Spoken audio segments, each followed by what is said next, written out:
কিছু সংখ্যায় মানুষ আছে যাদের সকালবেলা এক কাপ গরম গরম চা না হলে মনে হয় যেন দিন কাবার হয় না। তাদের মধ্যে একজন আমার শাশুড়ি মা। ওনাকে যদি সকালবেলা এক কাপ গরম গরম দুধ চা করে দেওয়া যায়, ওনার দিনটা মনে হয় রাজার মতন কাটে।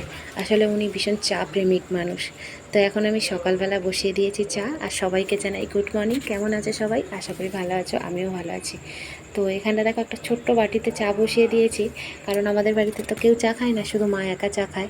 যার জন্য ওনার জন্য একটু চা করবো, আর আমিও সাথে আজকের একটু চা খাবো। তার জন্য করে 2 কাপ দুধ নিয়েছিলাম আর 1 কাপ জল নিয়েছিলাম, নিয়ে চা করে যে বেশ খানিকক্ষণ ফুটিয়ে ফুটিয়ে চাটা করেছি। তো যাই হোক, আজকে চাটা মনে হয় খুব টেস্টি হবে। আমিও আজকে চাটা খাবো, মানে আমার বেশ একটু চা খেতে ইচ্ছা করছে আর কি, যার জন্য করে। আর আজকে কিন্তু প্রচণ্ড পরিমাণে গরম ছিল, তার মধ্যেও মায়ের জন্য চা করতে গিয়ে আমারও মনে হলো একটু চা খাই। তো যাই হোক, 2 শাশুড়ি বৌমার জন্য 2 কাপ চা করে নিয়েছি, নিয়ে চাটা ছেঁকে নিয়েছি। তো যাই হোক, মানে জলটা একটু বেশি নেওয়া হয়ে গেছে, জলটা 1/2 কাপ নেওয়া দরকার ছিল, কিন্তু আমি তো জলটা 1 কাপ নিয়ে নিয়েছি আর দুধটা 2 কাপ নিয়েছি। একটু চাটা বেশি হয়ে গেছে, কাপগুলো ফুল ফুল হয়ে গেছে। তো যাই হোক, এখানে চা আমাদের ছেঁকে কমপ্লিট করে নিয়েছি, শুধু জাস্ট বিস্কিটটা নেবো। আর আজকের একটা নতুন বিস্কিট দিয়ে চা খাবো, সেটা হলো গুগলি বিস্কিট। তোমরা কে কে খেয়েছো কমেন্ট করে আমাকে জানাবে। তো এখানে দেখো আমি 2 কাপ চা ছেঁকে নিয়েছি, আর সোনাইকে তো চা দেবো না, কারণ প্রচণ্ড পরিমাণে গরম পড়েছে। সোনাই তো চা খেতেই চাইছে না। আর আমার তো কালকে রাতেরবেলা হঠাৎ করে জানি না কি হয়েছিল, হঠাৎ করে আমার মানে হাতে পায়ে পুরো শরীরটাই যন্ত্রণা করছিল। তো মনে হচ্ছে যেন আমি এক্ষুনি মরে যাব, এরকম একটা বিষয় হয়েছিল। তো যাই হোক, রাত্রেবেলা উঠে ওষুধ টষুধ খাওয়ার পরে, গায়ে মাথায় জল দেওয়ার পরে আমি একটু সুস্থ হয়েছি। আজকের ঘুম থেকে উঠতে এমনিতেই অনেকটা বেলা হয়ে গেছে। আর এখানে দেখো, উঠেই শাশুড়ি মাকে চা করে দিতে হবে, এখন কোনো বাসি কাজে হাত দিইনি। তো এখানটা দেখো, আজকের অনেক দিন পরে গুগলি বিস্কিট দিয়ে চা খাওয়া হবে। যদিও ঘরে কোনো বিস্কিট মানে টোস্ট বিস্কিট ছিল না, শুধু গুগলি বিস্কিটটা ছিল। তাই গুগলি বিস্কিটটা দিয়ে চা খাবো, কারণ অনেক দিন পরে গুগলি বিস্কিটটা দোকানে পেয়েছে, নিয়ে এসেছিলাম। তো যাই হোক, এখানে টোস্ট বিস্কিট একটা ছিল, আমি আবার ওই গুগলি বিস্কিট টিস্কিট খেতে পারি না। আমার মনে হলো একটা টোস্ট বিস্কিট আছে, ওটা কাউকে দেবো না, আমি খাবো। তো চলো, চা কমপ্লিট হয়ে গেছে, শাশুড়ি বৌমা চাটা খেয়ে নিই। আর এদিকে দেখছো, পুরো ঘর এলোমেলো হয়ে পড়ে আছে, বিছানা পর্যন্ত এখনও ঝাড়িনি। আর সোনাই তো পড়তে চলে গেছে। আর মাকে চা করে দিলাম, আমিও চা 1 কাপ খেয়ে নিলাম। তো আর তোমাদের দাদাভাইও চলে গেছে, ওরও আজকের ঘুম হয়নি। জানি না কেন কালকে রাত্রিবেলাটা খুব বাজেভাবে কেটেছে। তো এখানে দেখো, আমি টোস্ট বিস্কুটটা বুঝতে পারিনি, চায়ের কাপের মধ্যে ভিজিয়ে রেখে দিয়েছিলাম, আর পুরো অর্ধেকটাই ভিজে গেছে। আমি এখন যদি হাঁ করে খেতে চাই, টপাস করে মানে কাপের মধ্যে পড়ে যাবে, তখন একটা বাজে ব্যাপার হয়ে যাবে না। তো যাই হোক, বিস্কিটটা আমি একটুখানি কামড়ে খেতে গেছি, এখানটায় গিয়ে দেখছি কি, সে বিস্কিটটা এত পরিমাণে চাটা গরম ছিল, মানে আমার গালটাই পুড়ে গেছে। তো যাই হোক, মা বলছিল আজকে এখন শরীরটা ভালো আছে, আমি বললাম হ্যাঁ, এখন একটু ভালো লাগছে। যাই হোক, সত্যি কথা বলতে মানে আমি যতটুকু বুঝলাম, যে সত্যি সকালবেলা যদি 1 কাপ গরম গরম চা পাওয়া যায় না, একদম সারা দিনটা সেই লেভেলে কাটবে। তো যাই হোক, মানে তোমরা কারা কারা এরকম সকালে 1 কাপ গরম চা বা গরম কফি পছন্দ করো, আমাকে কিন্তু কমেন্টে জানাবে, ঠিক আছে? আর আজকের ভিডিওর ভয়েসটা না একটু এদিক সেদিক হয়ে যাবে, একটু আশেপাশে সাউন্ড পাবে, কারণ আমি যখন ভিডিওটা ভয়েস দিচ্ছি তখন অলরেডি রাত্রির 11টা বাজে। আর আমি ভিডিও ভয়েস দিয়ে সেই ভিডিও আমার পোস্ট করতে করতে ম্যাক্সিমাম 12টা বাজবে। আর আমার ঘরটা এমন একটা জায়গায়, একদম রাস্তার সামনে, আর এত পরিমাণে গাড়ি যায়, আমি মানে ভিডিও ভয়েস দিতে পারি না। আর তোমরা তো জানো আমার ভাড়া ঘরে শাশুড়ি মা থাকে, ছেলে থাকে, বর থাকে, মানে তোমাদের দাদাভাই থাকে। তো ঘরের মধ্যে তো আর ওদের বলতে পারি না যে তোমরা বেরিয়ে যাও, আমি ভিডিওতে ভয়েস দেবো, এটা তো বলতে পারি না, না, খুব খারাপ লাগে। তো যাই হোক, প্রত্যেক দিন তবু মোটামুটি ওরা বেরিয়ে গেলে আমি একটু একটু করে ভয়েস দিয়ে রেখে দিই, আর তারপরে একবারে সেগুলোকে ক্লিপগুলোকে রেডি করে নিয়ে পোস্ট করি। তো যাই হোক, আজকের আর পারিনি, মানে অনেকটা লেট হয়ে গেছে। আর এখানে দেখো, চা খেয়েছি, চা খেয়ে শাশুড়ি বৌমা বেশ খানিকক্ষণ গল্প করলাম, করে তারপর ঘর দৌড় ঝাটপাট দিয়ে পরিষ্কার করে এদিকে আমি চলে এসেছি ঘর মুছতে, আর ওদিকে বাসনগুলোও বের করে দিয়েছি। আর এত পরিমাণে গরম লাগছে, মনে হচ্ছে যেন আমি এক্ষুনি পড়ে গেলেই মরে যাব, কিন্তু কিচ্ছু করার নেই, জানো তো, আমাদের কপালটাই এরকমই।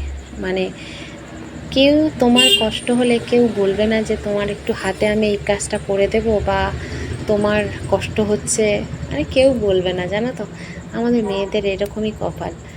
তো যাই হোক, এখানটায় আমি সব কাজবাজ ছেড়ে গুছিয়ে, আর এত পরিমাণে রোদ মানে রোদ্দুর উঠেছে, মানে পুরো গা জ্বলে যাচ্ছে। আগের দিনে রোদ ছিল কিন্তু এত পরিমাণে ছিল না, কিন্তু আজকের প্রচণ্ড পরিমাণে রোদটা আসলে ঠিক টাইমে উঠেছে।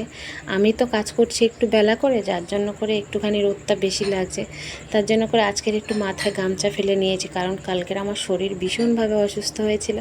আর দেখো, অসুস্থ হয়ে কাকে বলবো বলো তো, আমার অসুস্থতা শোনার মতন মানুষ কেউ নেই। ওই জন্য না, আমি আমার অসুস্থ লাগলেও শরীরে আমি কাউকে বলি না। তো যাই হোক, এখানে দেখো বাসনটুকু মাজবো। আর সত্যি কথা বলতে রোদ্দুর হয়তো উঠেছে, কিন্তু এই যে আমি একটা মানে বলে না, মানে ছাতা লাগিয়ে রেখেছি, এই ছাতাটাই হচ্ছে আমার এখন সম্বল। তো এই গরমের সময় এই গাছটা না আমার ভীষণভাবে সাহায্য করে। এই গাছটা যদিও আমি লাগিয়েছিলাম, একটা টগর ফুল গাছ, তবে গাছটা গরমের সময় আমাকে খুব উপকার করে আমার, জানো তো। তো যাই হোক, কিছু করে রাখলে না ভবিষ্যতে তুমি এর ফল একদিন না একদিন পাবে। তো এখানে দেখো আমার বাসন কোসন মোটামুটি সব মাজা ঘষা কমপ্লিট হয়ে গেছে। এখানটা মায়ের এই শাড়িটা আমি ধুয়ে দিচ্ছি, কারণ এই শাড়িটা আমার মামা শ্বশুরের মেয়ে মাকে দিয়েছিল। আর শাড়িটা এত পরিমাণে মার ছিল, মা তো মার দেওয়া শাড়ি পরতে পারে না, তার জন্য করে অনেকটা টাইম, প্রায় 1 ঘন্টা মতন জলের মধ্যে ভিজিয়ে রেখেছিলাম। দিলে উপর থেকে মার কেটে গেছে, গেলে আর এই যে মেলে দেবো এবারে। কারণ এই যে মানে এই যে শাড়িগুলো তো মানে মা তো একদম পুরো থান পরে, সেই থান শাড়িটা এখন আর পাওয়া যায় না। তো যাই হোক, এইরকমইভাবে দিতে হবে। সব সময় তো থান শাড়ি পরে থাকবো বললে হবে না, বাইরে ঘাটে বেরোতে হয়, একটু পাড়লা শাড়ি পরতে হয়। পয়লা বৈশাখে সোনাইও একটা মাকে কিনে দিয়েছে পাড়লা শাড়ি, আর এই আমার মানে মামা শ্বশুরের মেয়েও একটা পাড়ওয়ালা শাড়ি কিনে দিল। মাকে বলেছি তুমি টুকটাক পাড়ওয়ালা শাড়িগুলো পরবে, এরকম ছোট ছোট পাড়ের শাড়ি পরবে, ভালো লাগবে। তো যাই হোক, ওদিকে সব কাজবাজ ছেড়ে গুছিয়ে গাছিয়ে রেখে চলে এসেছি ঘরে এসেছি। আসার পরে মা বলছে আমার এই ব্লাউজটা একটু মেরে দাও, মানে আমার মামা শ্বশুরের মেয়ে একটা ব্লাউজ দিয়েছে, ব্লাউজটা ওনার একটু মেরে দিতে হবে, অনেকটা বড় হয়েছে। তাই আমি বললাম ঠিক আছে। তাই যে মার ব্লাউজটা মারতে বসে গেছি এখানটায়। আর ব্লাউজের কাপড়টা শক্ত না আমার সূচের মাথা ভোঁতা হয়ে, মানে মাথাটা ভোঁতা হয়ে গেছে, সেটাই বুঝতে পারলাম না। কিন্তু সে সূচ আর ফোটাতে পারছিলাম না, এত পরিমাণে কষ্ট হচ্ছিল, আর হাতে ব্যথা হয়ে গেল। তো যাই হোক, যেমন তেমন করে আমি এদিকে হচ্ছে মানে ব্লাউজটা তো সেলাই করে নিলাম, কিন্তু সেলাই করার পরে এখন হচ্ছে আমার শাশুড়ি মা গায়ে দিয়ে দেখতে বললাম যে একটু ব্লাউজটা গায়ে দিয়ে দেখো কতটা মানে তোমার ঠিকঠাক হয়েছে কিনা। তো মা বলল ঠিক আছে, আমি পরে দেখবো, এখন পরবো না, প্রচণ্ড পরিমাণে গরম। তো আমি ওরকম রেখে দিয়ে চলে এসেছিলাম। লাস্ট পর্যন্ত কি হলো যে ব্লাউজটা ওনার গায়ে টাইট হলো, আমি আন্দাজে মেরেছি তো, তার জন্য একটু টাইট হয়ে গেছে। ঠিক আছে, পরে খুলে ঠিক করে দেব। তো যাই হোক, আজকের কাজের ফাঁকে মেরে দিয়েছে, কালকের কাজের ফাঁকে আবার খুলে দেব। এদিকে ওনার শাড়িটা ধুয়ে এই দেখো আমি মেলে দিয়েছিলাম, আবার শাড়িটাকে এসে সুন্দর করে উল্টে দিলাম। মানে তখন জাস্ট মেলে দিয়ে গেছে, আর এই আঁচলটা গুলিয়েছিল, গুলিয়ে থাকলে কি ভালো লাগে বলো তো, ওই যে শুকাবে না, যার জন্য করে ওনার শাড়িটাকে আমি আবার উল্টে দিলাম। আর এখন বাজে 11:30 মতন বেজে গেছে, আর টাইম কলে জলও চলে এসেছে। আমি বেশ খানিকটা কাঁচা রেখে দিয়েছিলাম জানো তো, কারণ কি বলো তো, মানে কালকে যে জলটা রেখেছিলাম তুলে, কালকের বিকেলবেলা সেই জলটা দিয়ে, মানে 2 গামলা 2 বালতি জল তুলে রেখেছিলাম, সেগুলোকে হচ্ছে আমি ইয়ে করে দিয়েছি, মানে সেগুলো দিয়ে সকালে জামা কাপড় কেচে নিয়েছি, কিছু পরিমাণে বাসন টাসন ছিল সেগুলো মেজে নিয়েছি, নিয়ে আর এই যে এবার টাইম কলে জল এসেছে, ওদিকে হচ্ছে রান্নাও বসিয়ে দিয়েছি।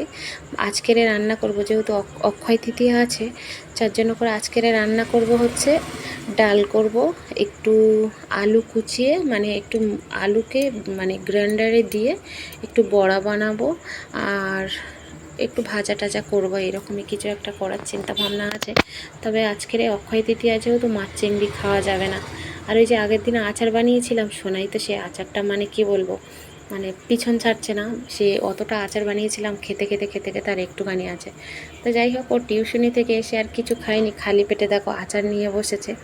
তো যাই হোক, কিছু বলার নেই, বড় হয়ে গেলে ছেলেমেয়েরা যেটা হয়, মানে ওদেরকে কিছু বলা আর না বলা দুটোই সমান। আর এদিকে দেখো আমার শাশুড়ি মা স্নান টান করে এসে বামনি হয়ে বসে আছে।